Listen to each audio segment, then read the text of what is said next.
let me invite Pramod on stage.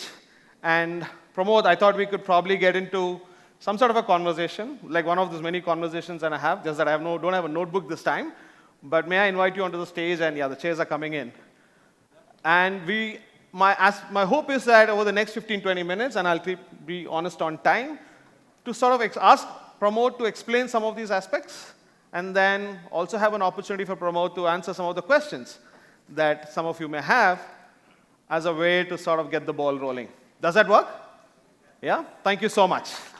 Thanks, Pramod.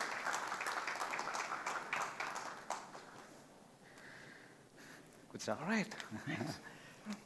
So to get started, Pramod, I think if I look at you and your life's work, you have this ability to look at complexity at scale and solving them. And you have an eye to discern the patterns that helps us look at complexity differently and sort of unpack that in a way that's solvable. And you're also an eternal optimist. That's for sure. You know, life is hard, but you know that we can always make it better. So now, I don't think many of us have heard you speak about what is that you see in climate and the whole climate effort that you think. What is the ray of light or patterns that you see? And as an optimist in you, what is it you think is really possible in this hard problem? So maybe I'll just start with that and get your thoughts going. I think, first of all, fantastic setup. I didn't even know there's a hotel here. That's like first surprise. Oh, there is one new hotel here. Second, I love all this stuff. Small, very, very well. I didn't know there's seeds in this. Who comes up with all this? Your kids, no? All the stuff, all the team members there? Yeah, it's been a lot of hard work all the good stuff. I really like it. I like the texture and all that thing. So it's amazing. I'm an artist, so yeah, I love all this hand paper. Amazing stuff. Amazing to be here. Or I should assume that I'm an expert in unbundling and all that thing. But I think much of our efforts we have done before has been a team effort. And teams by design are diverse.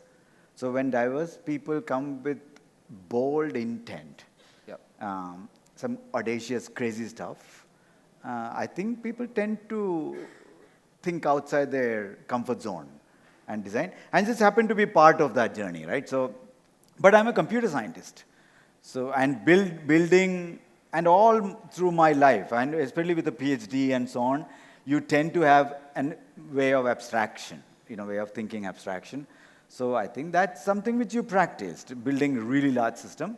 But with Aadhaar and UPI, DigiLocker, account aggregator, now subsequently ONDC, e-sign, and we were thinking protocols in 2014, September. I still have the original e-sign paper.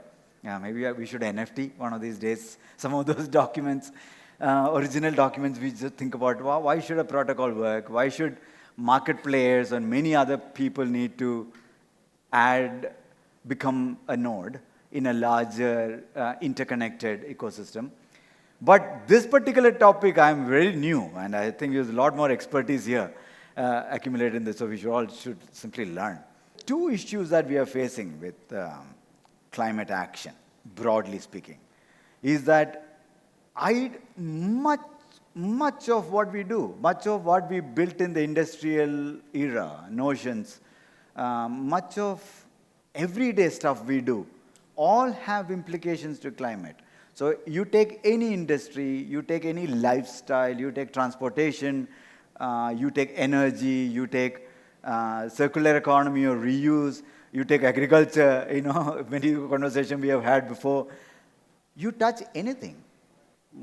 I mean, tell me very rarely, other than our own mental well-being or something, much of the other things has a climate implication. Everything in the last 150 years or nearly 200 years of industrial era journey humanity has navigated, all are telling us back that they were not sustainable.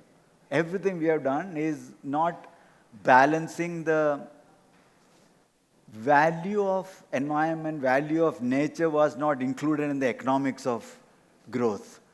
So when you look at the economics of growth, it had nothing to do with. So you can destroy something and actually create an economic artificial GDP or whatever growth. They were not balanced. Now, I think people are waking up and saying maybe there is a new sustainable economic model that we need to think about. So that is one complexity. And the second complexity, if everything has a climate implication, then how do you solve? Who solves? No single company can solve. No single government can solve. No single individual can solve. No NGO can solve. No venture capitalist can solve. So then the question is, who will solve? Who will solve a multidimensionally complex? That, I think, puts perfectly into this today's conversation about a network approach to solving. Conceptually, what does it mean? That if you can't solve yourself, then you need to solve with others.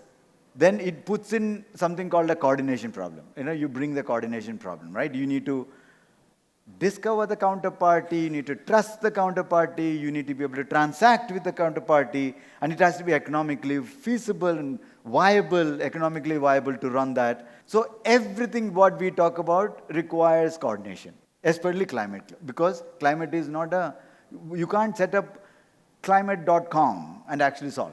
One platform or a portal can solve. So I think that brings us to very much a Beckn way of thinking. Partly solved by Beckn, partly solved by many other things, but a network way of thinking, solving complex, multidimensional problem. The idea is twofold in that network. If you look at that imagination of that network, can we dramatically reduce the cost of coordination? That's very, very key. And second, if every individual node, I think everybody is a node today, if every individual node in that network can do one thing well, can we collectively achieve n square? I think, or exponential. And Sanjay is here, master of exponential, so I don't know where he is. I actually went for a smoke or something. That's right, yeah. Okay, all right. You're far away. Okay. Master of So I think that's a real question we are asking. We are debating that conundrum of our mental model is being trained from the past. All of us are trained in the past, but we are applying to a future that is unknown. So the third possibility thing that Nandan clearly articulates all the time is, one, how do you dramatically reduce the cost? How do you dramatically reduce bring the idea of a network where one person, one node does one thing really well, but collectively we achieve an exponential change? That's possible. And the third is even bigger abstraction. And Nandan brought this up in one of, I think, my fireside chat with him, where he said, Pramod, if the future is unknown, you have no idea how the future is going to turn into. I've heard that. How do you solve an unknown future?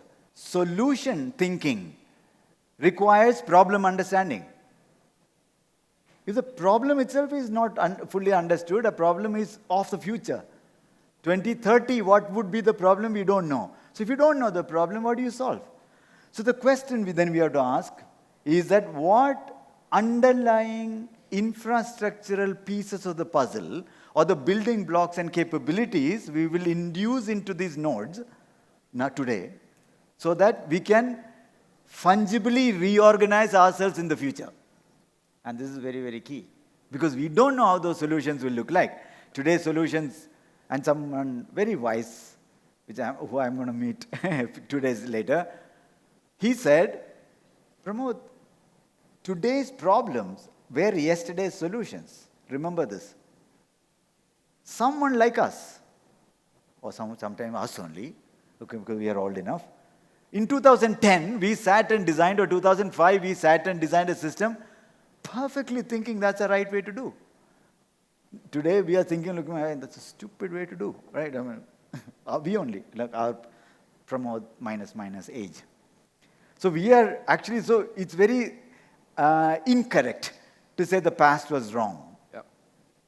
So this is a very good way to distill today's discussions. Rest of today's discussion should be about what can each node do exceptionally well?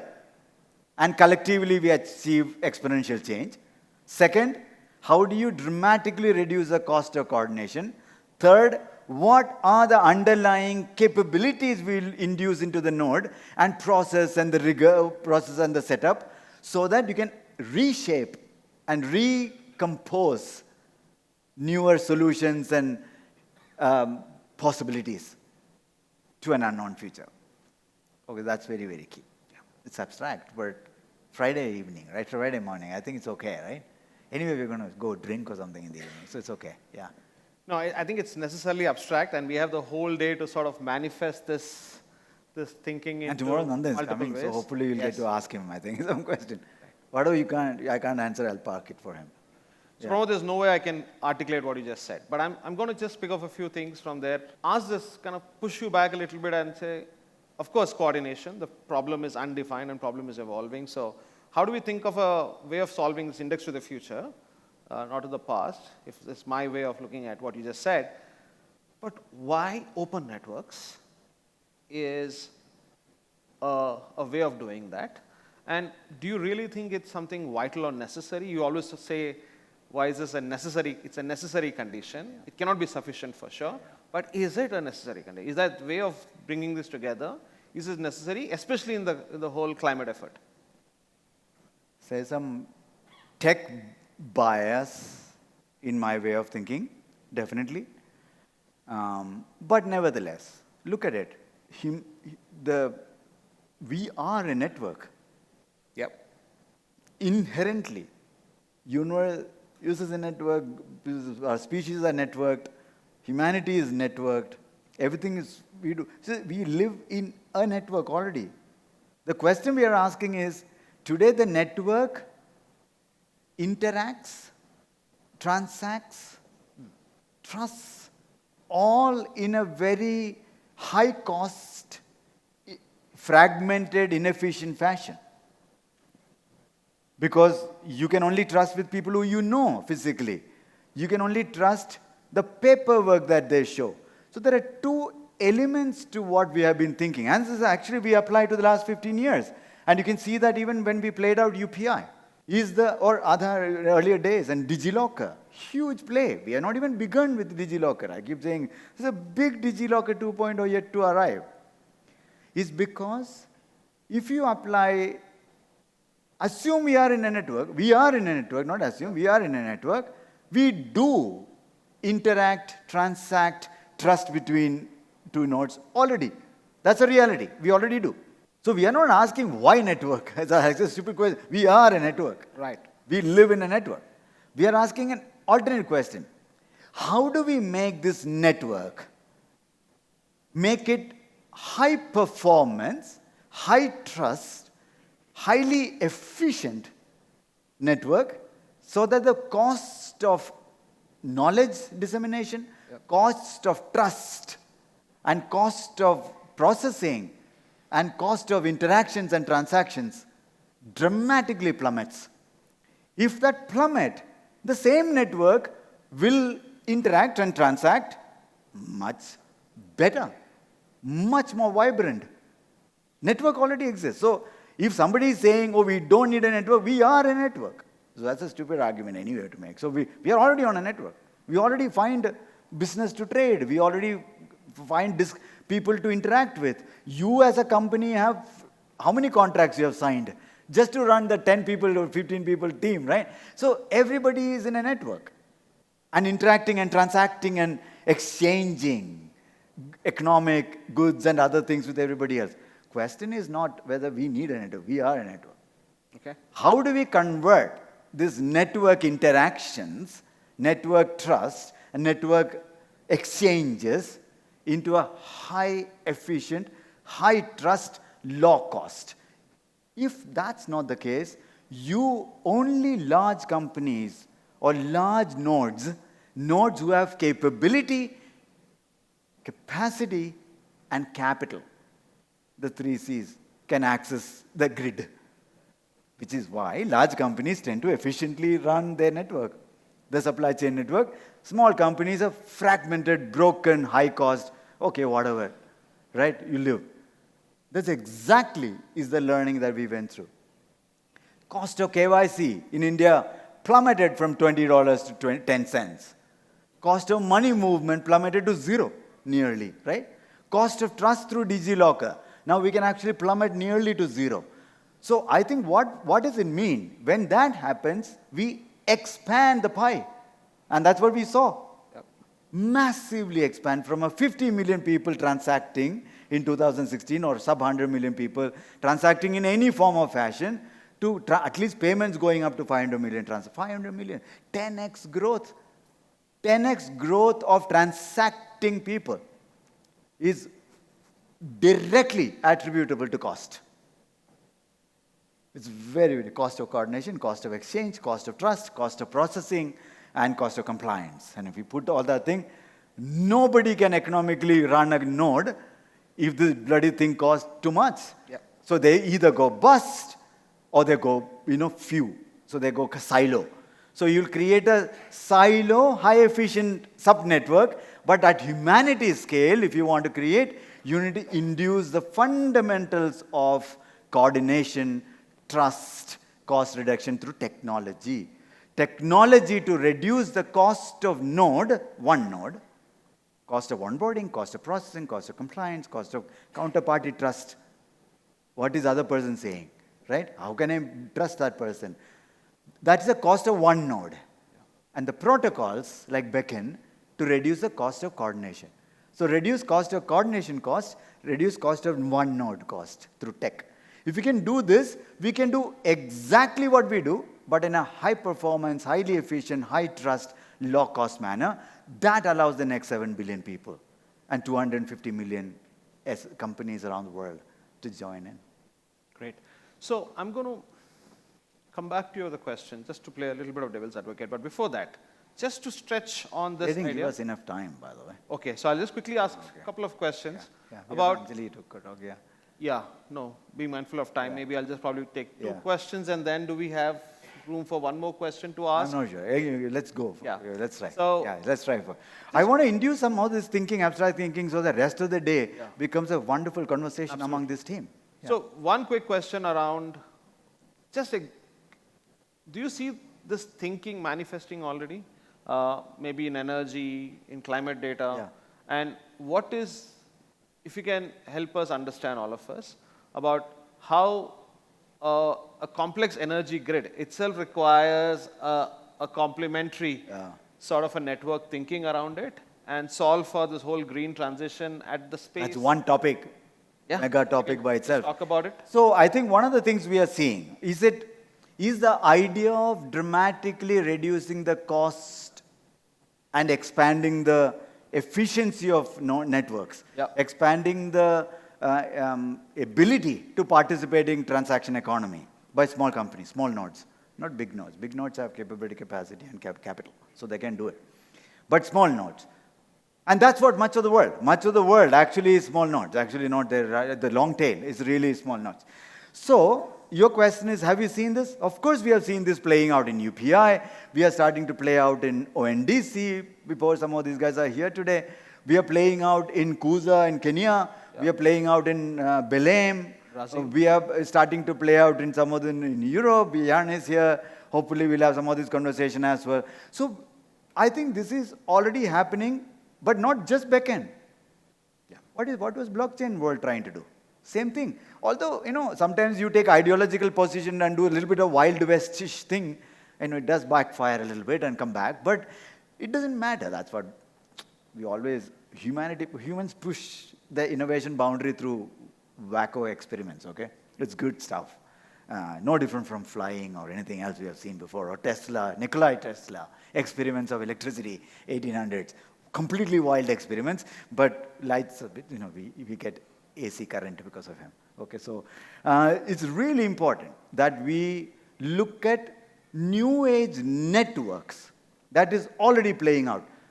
Whether it's in social media, whether it's in new content network, whether it's in blockchain world, or whether it's in Beckn world, our own world. The networks are starting to form and create the early move to demonstrate that you can create high trust, low cost, highly efficient networks that can interact and transact between them. And without this, we will always remain silo. 40 years of digital payments in India, 40 years. 22 million cards, 5 million POS machines, and less than 50 million people doing digital payments.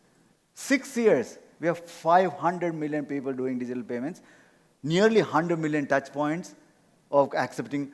So you have seen the network effect setting in, other than beyond social media. It's a network effect in transaction web, as originally Sir Tim Berners-Lee said. Right? Transaction web is the way you will eventually go. Semantic web and transaction web and so on. So I think this is playing out everywhere globally, undoubtedly, but it's early days. And this is applying to climate and sustainability. It is even more important. And when it comes to energy, this is peculiarly interesting, and I'm new to energy, but it has been fascinating. Totally fascinating, and your team members are all working on it, right? And UEI, India has already, the market players have come up. I don't know if Akhil and these guys are here today, but some of these guys have risen up to formulate their own network-driven micro energy transaction networks. But if you distill, what are they trying to do? It's because of the shape of the energy system is changing from a mega centralized generation, centralized storage, to unidirectional distribution, and you turn on the switch in the house, right? And the bulb shows up. To completely decentralized energy production, to decentralized storage, to multi-directional energy flow. So the problem with that is 150 years or 100 years later, when we look at it, we are trying to now imagine what we did with communication and internet.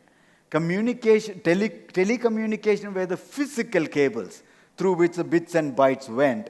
But internet provided a programmable, dynamic layer on top of the TSPs, telecom grid. We are going to see that playing out in the energy, where electrons would move through the physical grids. Of course, we have to move electrons, nothing you can do. And that would be limited by its own constraints and innovation thereof. So I think there's a lot of innovation by the grids, upgrading those systems, battery systems, and physical systems of electricity. But there will be a dynamic information layer on top of the physical electron layer. That dynamic information layer is going to be exceptionally powerfully programmable. And if you do, quite like internet. So if you can imagine a programmable information layer of energy powered by the underlying physical electron moving infrastructure, we will solve. Today it's just that, which is why electricity grids are very static, non-programmable, fixed price. Of Bescom told you, so I told, whatever it is, so, right? So, because it's very difficult to change those systems. But we must layer as globe, we must layer a dynamic, programmable information flow layer, richly connected to the electron layer. Yeah. If you can layer that thing, we will suddenly look at all kinds of innovation on top of that. It's bound to happen. Yeah. No, there's so much more to ask and check, but this imagination will manifest beyond energy in some of the fantastic examples we'll see today, and also pose some questions, but it's not going to happen right now because we are out of time. Anirban is asking me there is one thing I also want to leave it beyond, in case I'm not confused people enough. We have been arguing while we do all this design, we have to put the people and small businesses in the middle of this architecture. Right. So the entire architecture should be what we call a user-centric architecture, not system-centric. Not government, yes, big company, policy. They're all supporters. Of course, they need to be there. They need to support the dynamism that is evolving. But the fundamental design of should be user. That's point number one. Second, we must also starting to reimagine now, like internet, each country, 190 times we didn't build internet. We built internet once. 190 countries onboarded themselves. Can we reimagine, especially with climate? There's no bound, it's artificial, right? Country, all these boundaries are artificial. Climate is actually everywhere. Sea, what do you do with ocean? I mean, whose ocean, right? So we have to reimagine a universal infrastructure. First is user centricity. Second is universality of the infrastructure thinking is needed.